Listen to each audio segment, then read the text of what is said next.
మేమేదో సండే సరదాగా అలా ఫ్రెండ్స్ తో పెంచులుకొన్న వాటర్ ఫాల్స్ కి వెళ్దాం అనుకుంటే ఇలా జరుగుతుందని అస్సలు ఎక్స్పెక్ట్ చేయలేదు. అసలు మ్యాటర్ ఏంటంటే సండే కాబట్టి సరదాగా అలా ఫ్రెండ్స్ అందరం కలిసి పెంచులుకొన్న వాటర్ ఫాల్స్ వరకు వెళ్దాం అనుకున్నాం. ఇంక ఈ విషయం వీడు ఇంట్లో చెప్తే ఇంట్లో నుంచి తరిమేసినట్టున్నారు. మొత్తం అంతా సర్దుకొని వచ్చేస్తున్నాడు. ఇంక అందరం కలిసి సోగ్గా రెడీ అయిపోయి కారు పెట్రోల్ కొట్టించుకొని నేరుగా పెంచులుకొనకైతే స్టార్ట్ అయిపోయాం. ఇంక ఇక్కడికి వచ్చి చూస్తే పోలీసులు బ్యారల్ గేట్స్ పెట్టి ఆపేస్తున్నారు పైకి పోనీయకుండా. ఎందుకనంటే ఫ్లో ఎక్కువ ఉంది, ఆ ఫ్లో తో పాటు పైనుంచి రాళ్ళు కూడా పడుతున్నాయని చెప్పి వచ్చిన వాళ్ళని వచ్చినట్టు వెనక్కి పంపించేస్తున్నారు. యాక్చువల్లీ ఈ విషయం నా బట్ట నాకు నిన్న కాల్ చేసినప్పుడే చెప్పా వీడికి, అక్కడ ఎలా చేయట్లేదంటరా అని చెప్పి. అయినా వినలేడు. పద చూసుకుందాం అన్నాడు. సర్లే మా పరిస్థితి అయితే ఓకే గానీ మా మోడల్ మాత్రం ఫోటోస్ తీసుకుందాం అని చెప్పి మామూలుగా రెడీ అయ్యి రాలేదు. షూ, దానిపైన మళ్ళీ బొరాన్ ప్యాంటు, ఎండకి హుడ్డీ, జాకెట్, గ్లాసెస్ కూడా పెట్టుకొచ్చుకున్నాడు.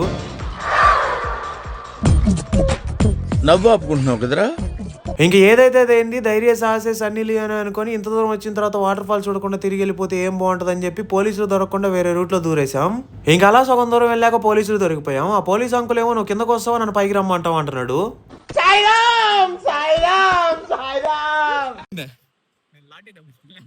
లాఠీ దెబ్బలు తినలేవా?